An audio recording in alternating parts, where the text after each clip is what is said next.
IB is one of the most challenging programs you could ever encounter in a high school journey. But while it is difficult, it is also a very prestigious program which can teach you a lot if you decide to take it seriously. So, how can you survive IB? There is no one single easy rule for this, and everyone kind of has his or her own rule. And in this video, I want to share with you guys the way I got through the IB to get my final 45.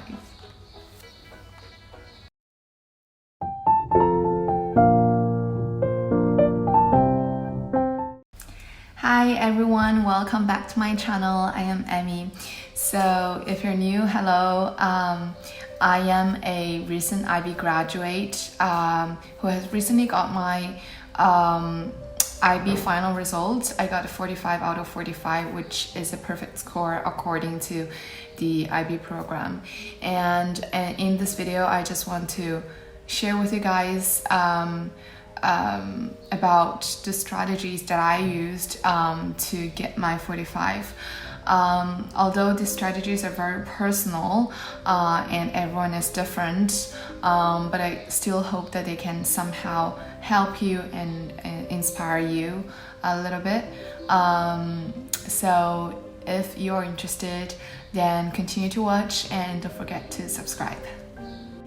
So the first thing that I wanted to talk about is never lose confidence in yourself, even when you get a bad grade.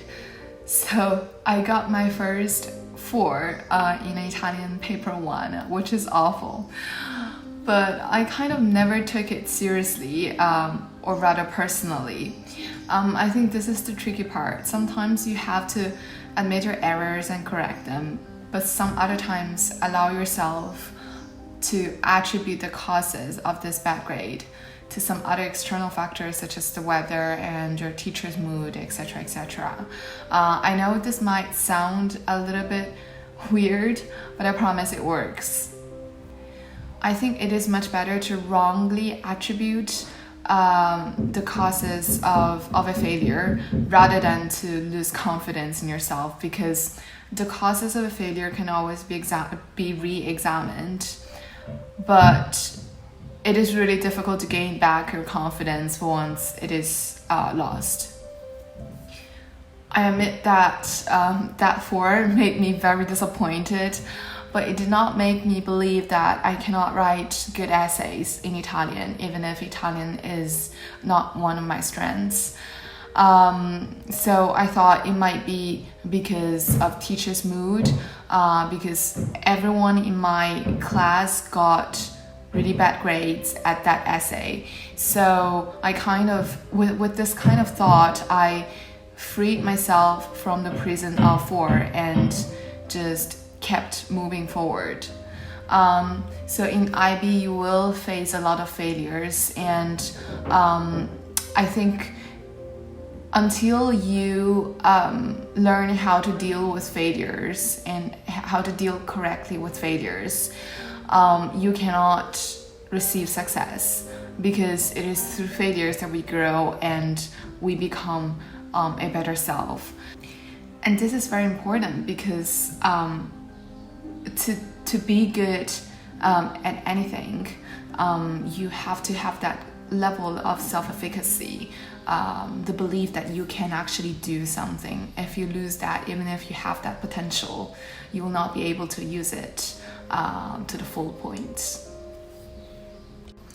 And then the second thing is always seek support. Now this is a very, very realistic advice, because I have seen so many students shying away from asking help from their teachers or tutors, because they're afraid that they might be asking too much.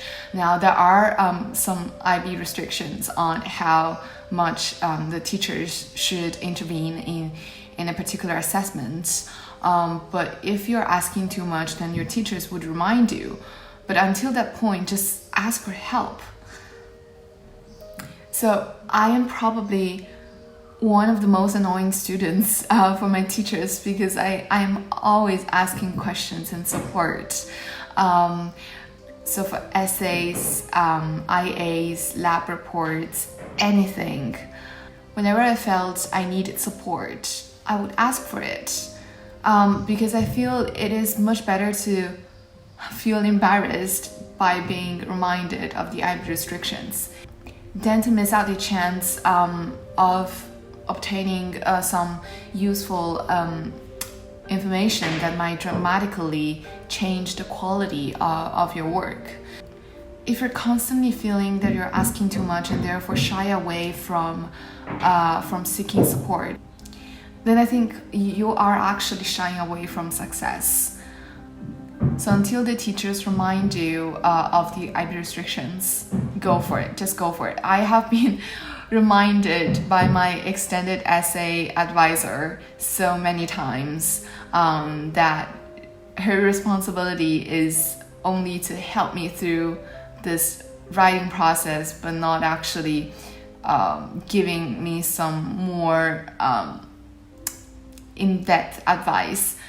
But again, I never shied away from asking her for more things. So even if she cannot actually check my writings a lot of times, I would pick up some very small details from the writings that I feel unsure about the wording or the placement of it, and ask her for that. I'm not giving her the entire essay to read again and again. I'm just picking small things from the essay and asking her questions. Okay, so sometimes you have to be strategic on how you seek support and ask questions.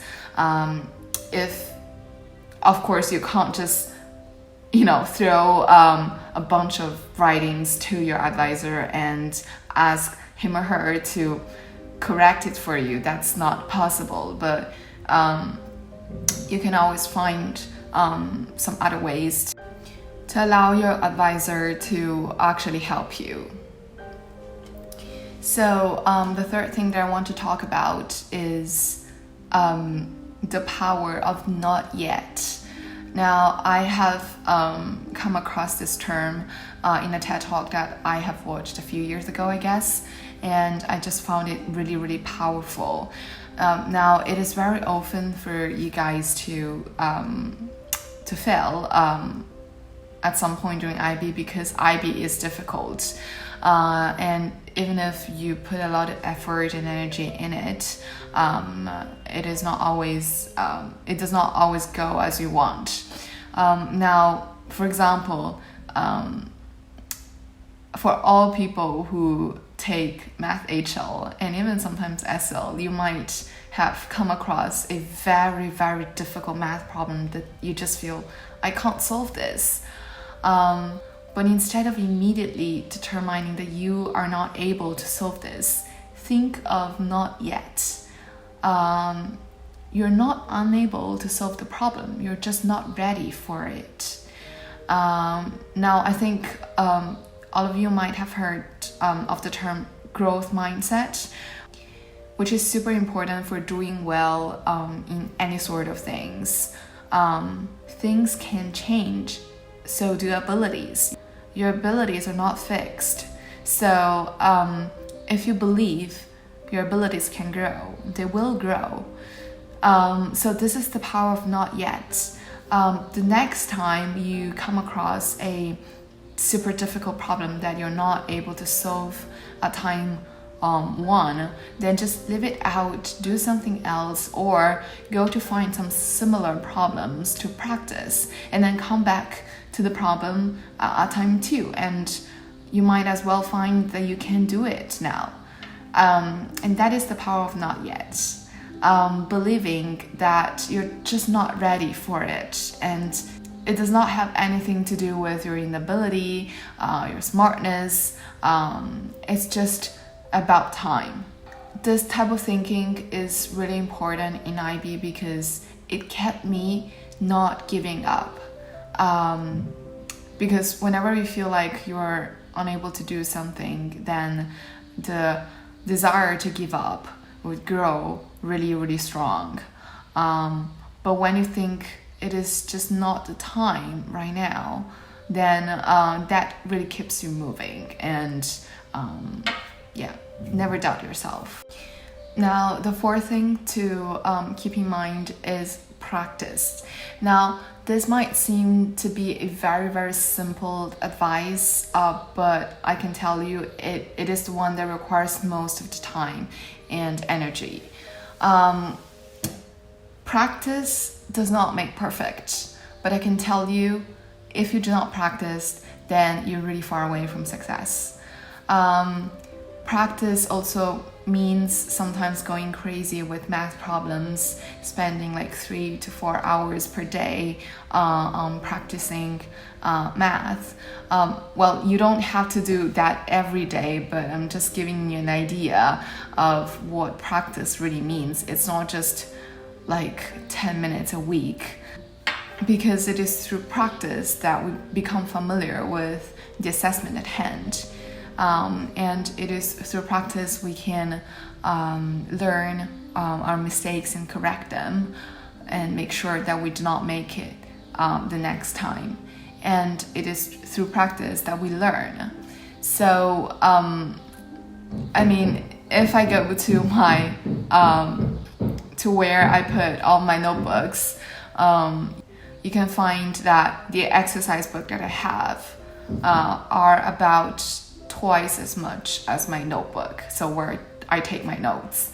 So this really demonstrates the importance of practice. You really have to practice, especially for, well, I would say for everything, but especially for things like math and sciences, but also including things like essays. You need to practice to write essays. I know that might require a lot of time, but if you go back to my previous videos on when I was still an IB student, you can see how many paper 1s, paper 2s I have practiced for languages. So, because I don't know, it seems to people that for languages there is just no way to It seems to people that for languages, there is just no way to prepare for your exams, because everything is so unknown. You don't know what prompt it will give you. You don't know what text it will give you. But I can tell you that is a test of skill, and skill can improve as you practice. So don't be fooled by accepting the idea that you can't prepare for a language test. You actually can, just by writing more and more essays, and you'll do just fine in your exams. So the final thing, which might seem to be a very weird thing, is get enough sleep. Now you might be wondering what does sleep have to do with IB, but actually sleep has to do with everything. If you do not sleep well, your brain does not, or rather your brain can't function very well. Do not always rely on coffee, because that would not work so well in the day of your exams.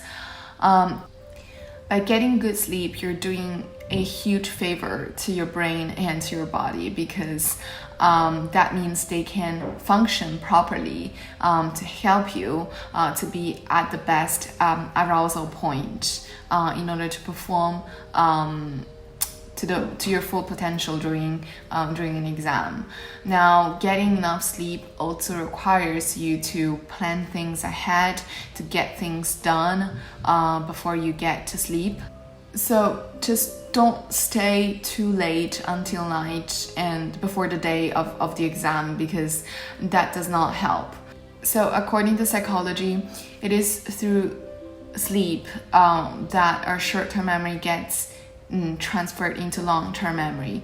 So if you do not get enough sleep and you just you immerse yourself in a sea of books the day before the exam, you're not going to remember everything that you learned that day. Your brain requires sleep in order to transfer all the information into your long-term memory. So get enough sleep.